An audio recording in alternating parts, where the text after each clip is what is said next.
Hey everybody, welcome on into a playoff edition of Delmarva Sports Insider, the only live and local show dedicated to giving you all local sports all the time. I'm Sports Director Brandon Bosser. What's up? It's your Philly sports anchor Devin J. Martin. We've got a lot to talk about for tonight's DSI. It's playoff time, the best time of the year. Yeah, we got to start with those playoffs tonight. MPSSAA football brackets finally getting underway. Last night we saw a few games. Tonight we're going to start with 2A. Our game of the night tonight with Y-High making that road trip up to Ridgely to take on the North Carolina Bulldogs. Yeah, they definitely had an uphill battle. North Carolina only one loss on the season. They've been really explosive, and the last time these two teams matched up, though, they actually played them pretty close, but would the Tribe be able to stop Zymir Smith this time around? No one has so far this year. Let's check out those highlights. North Carolina Bulldogs taking the field and kicking off the playoffs at home at the Ridge, and the Dogs get cooking early. Talked about him a lot, and here's Zymir Smith off to the races. Smith 4.6. That's why Georgia, Tennessee, all those other schools, they're taking a look at this kid. I mean, yeah, he is electric on the field. He's had some 80-yard completions, 80-yard touchdown runs from the backfield. He can just do it all. Yeah, and picked off right here, Y-High on the next drive. Caden Lopez stops them in their tracks. North Carolina would take that momentum, and they wouldn't look back. It's Tyson Weber getting the handoff. That's going to be another Bulldogs touchdown. Y-High would look for anything that might work tonight, but that Bulldog defense is just stifling. Y-High had a tough time tonight as North Carolina takes it at home 26-6. Yeah, that was a really good game by the Bulldogs on both ends of both sides of the ball. Obviously, we talk about a lot about their offense usually, but their defense was just as big today. So now they're going to have to face Kent Island next Friday at home. That's going to be a great game. Those two teams played earlier this year. It was very close. We're going to see how that goes. Yeah, that was 21-14 just a couple of weeks ago. North Carolina got 3 Zymir Smith scores in the second quarter alone. Kent Island played a great game the other 3 quarters. If Kent Island puts together 4 solid quarters, we're getting ahead of ourselves. We'll talk about those matchups next week coming up later on. Now let's go to the team that we've obviously been saying all season, the best team in the Bayside, Decatur. They were facing Easton today, and obviously, if you've been watching our show, if you've been paying attention to Bayside football, it would have been easy to predict how this game was going to go. David Chandler right here gets the punt off the bounce right here, and he reverses field and takes it all the way. He can do stuff on the basketball court, but it's still football season. He wants to be able to score right there, and look at that. He takes it all the way down the left sideline, and that's a touchdown right there. Decatur goes up 14-0, and they're not done right here. It's just more Decatur. This is a one-hand grab right there at the corner of the end zone. That's Tribe Y showing all 6'4" inches of his height and verticality on that play. But it's only 21-0, and I say only because it's going to get a lot worse. Jamian Purnell with the touchdown up the middle. It's good right there for the extra point as well. Seahawks led 35-0 in the first half. They would go on to blow out Easton 49-7. I mean, Brandon, this is something that we could have both predicted. Easton struggling this year. Decatur was just on fire all season long. No losses so far, and so far so good. They dominate the team that they're supposed to dominate, destroying Easton by 42. Yeah, nothing against Easton here.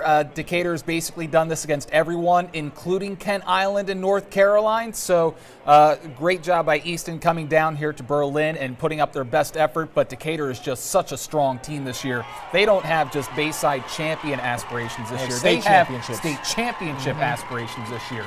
All right, big upset last night in the 1A. Snow Hill had just beaten Kent by about 40 in Wharton last week.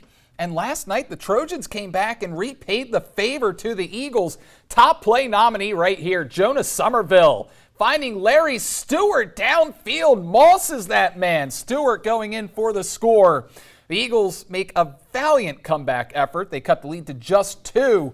But in the end, the Trojans ran away with it in the second half. They score in the final minute before halftime. Somerville on the keeper right here. Kent County goes on the road, and they win it against Snow Hill. Final score of 34-18. So not only do they win on the road, they were able to win by a couple of scores. That is by far their best win of the entire season. If you had asked me before this week how this game was going to go, I would have picked Snow Hill. As we mentioned, they blew them out last week up in Wharton, but things change. That's why it's any given Friday. Any team can win at any time. And, Kent County, they should be feeling pretty proud of themselves right now with their performance. Yeah, they absolutely should. Some more final scores from the first week of the playoffs. Kent Island, 46-7 winners over Parkside. This was a tough loss for Colonel Richardson against Bohemia Manor. They had a 7-6 lead for most of the game, but Bohemia Manor scoring late in this one to take it. And then Cambridge South Dorchester, 51-6 winners over Washington last night. And then Queen Anne's 49-7 winners over Bennett. Yeah, those were really good games right there. Obviously, Kent Island doing what they were supposed to do, blow out Parkside by 40. And I just want to touch on Washington. Obviously, they lost 51-6, but this is actually a big step in the right direction. Their coach, Alec Metzner, saying on Twitter the other day that this season was a success. Last year, they had to forfeit their playoff game, forfeit a number of games in the regular season, only finished with 3 kids on the roster. This year, they got 30 that was on the roster at the end of the season. They played their playoff game. They did score a couple times this year, so this is a step in the right direction for them. They are clearly moving in the right direction. Now, for next week's matchups, we've got Queen Anne's traveling to Decatur. We'll see if the Lions can put up a good fight against the Seahawks. We've got Kent Island at North Carolina. That'll be great. And then Kent County, their reward is to go play Cambridge South Dorchester. Aside from Kent Island and Kent Island and North Carolina, do you see either of those other games being somewhat close next week? Obviously, Queen Anne's, Decatur. Queen Anne's is a scrappy team, but Decatur just has too much firepower. Queen Anne's has a decent defense. Not decent. They have one of the best points allowed in the entire Bayside this year. But when you're facing Decatur with Bryson you got to Coleman, control Kareem the Bolden, time of possession. Tribe-wise, David and you Chandler. got to stop the big plays against Decatur. That's what you got to do. And that may be too much to ask of them. But then Kent County, Cambridge, the jury's out on what the Trojans could do, because they went down to Snow Hill and they blew their doors off. And Cambridge, I don't think is that much better than the Eagles were this year. So there's a good chance that the Trojans can have some type of repeat success, maybe have a winning formula for them in the 1A and give the Vikings a good hard fight. Well, I'm leading that Cambridge bandwagon, and I have to say that Cambridge is clearly the best team in the 1A, and they have title aspirations as well. Now we got to turn our attention to Delaware. Now starting with a huge game in the 3A. Cape Henlopen fresh off their victory over the 3A defending champs, Smyrna. One of their biggest wins in the last decade. And so what's the reward? They get to face the previously undefeated Dover Senators, who were one of the top teams in the entire state, maybe the top team in the entire 3A. And they had to go and face Central last week, where they lost to the Central last week. But Cape is coming off a monster win over Smyrna. Let's see if they can take it to Dover today. Yeah, Dover was angry tonight. Coach Knapp and the Senators looking to get back in that win column. They had no problem doing that tonight. Nasim Cosme connecting with Jaheim Cole. Cole off to the races. See you later. Breaking some ankles along the way down the sidelines. That run set up this play nice and easy for John Parker. Walking right up the middle. He waltzes in, stretches the football out. Score for Dover, commanding 21-0 lead in the second quarter. Dover had everything clicking for them tonight, especially on the defensive side of the ball. The thing about the Senators is they are fast on defense, and that defensive line, when they are on, they control that line of scrimmage, and they defeat Cape Henlopen by a final score of 35-7. So this is the Dover Senator team that we are used to seeing right here. Now we got to go over to the Eagles. They've been struggling to get wins all season, and we're at a point in the season where they can't lose again. And how about this? They break out the flea flicker. Maybe they should have done that last week against Cape Henlopen. Who knows? Now Jacob Tiberi backs against the wall. You got to reach into your bag of tricks. You see, he throws it deep to Nolan Oakley. That goes up. They go up 8-0 after one play. The earthquake is not the same this season for the Eagles. It took 3 tries to punch it in from inside the 5 on this drive, but they still get the job done. They're up by 15. And how about Drew Marks, the freshman?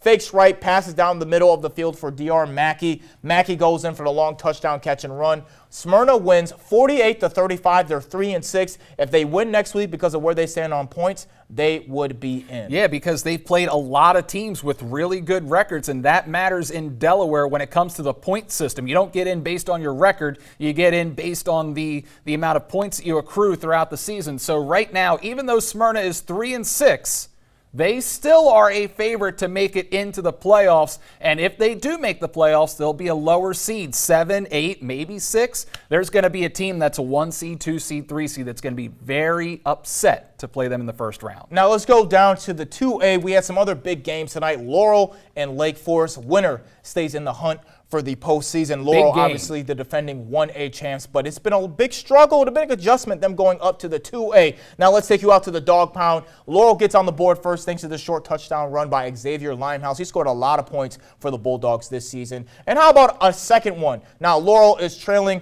midway through the second, and Limehouse yet again, he goes right back and scores, giving them the lead, but back and forth we go. Lake Forest scores just before halftime, and they take a 1-point lead at half. But in the end, it would be Laurel who would buckle down in the second half. This play was the final nail in the coffin. Snap over the quarterback's head, and the Bulldogs pounce on it. Patrick Bell picks it up. 3 unanswered touchdowns. Laurel wins this one 34-20. They're 5-4 with Sussex Tech on their schedule next week. And I thought the Bulldogs would be able to win this game, and they were able to do that. They're on a good winning streak, beating Delmar and Lake Forest, 2 other 2A contenders out of the Henlopen. And they've shown that they're definitely ready to fight with other 2A teams, and they had a really good game against Lake Forest today. Yeah, we'll see if Laurel can win next week, get to 6-4. I don't know if it's going to be enough to make the playoffs. Now, what a game we saw down in the Cat Pound in Delmar. Milford traveling to play Delmar, and this turned out to be a huge game in the 2A District 3. Delmar gets the onside kick to begin the game.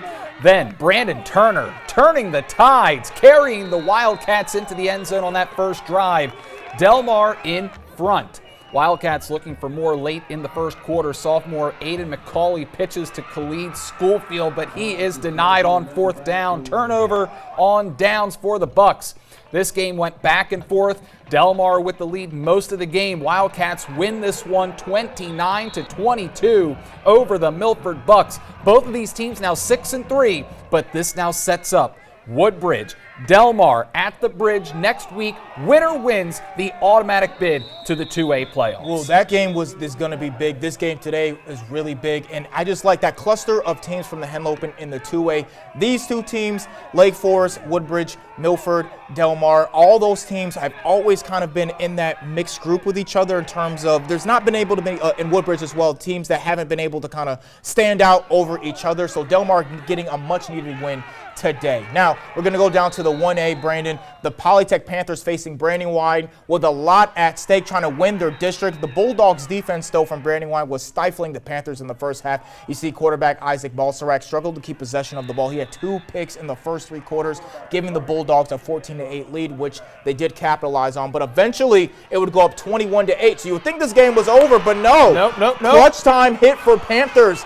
Once the 4th quarter hit, Balsarak and the Panthers were money. He throws that gorgeous pass to Simon Balsarak, who takes it all the way down to the 15, and then Noah Walker would run it in to make it 21-16. The Panthers come up clutch, locking down the Bulldogs in the 4th quarter, holding them to 0 points, and then they score 2 touchdowns in the 4th quarter. That's one of them, and they would score another one with time winding down to give Polytech the 1A district title to move on to the DIAA playoffs. What a turnaround it was for the Panthers. Way to go, Polytech. First time in the DIAA football playoffs. They're dancing up there in Woodside. All right, some more final scores now. Sussex Central 28-12 winners over Cesar Rodney. Woodbridge 45-13 winning over Sussex Tech. And then down 1A, Indian River 34-8 over Conrad. And Seaford laying an egg 41-11 against St. Andrews. That's going to do it for the A block. We're taking a timeout. When we return, Queen Anne's and Pocomoke Field Hockey moving on. Plus, boxing in Salisbury coming up next on DSI. I'm Bryson Coleman, play for Stephen Decatur Football, and you're watching Delmarva Sports Insider.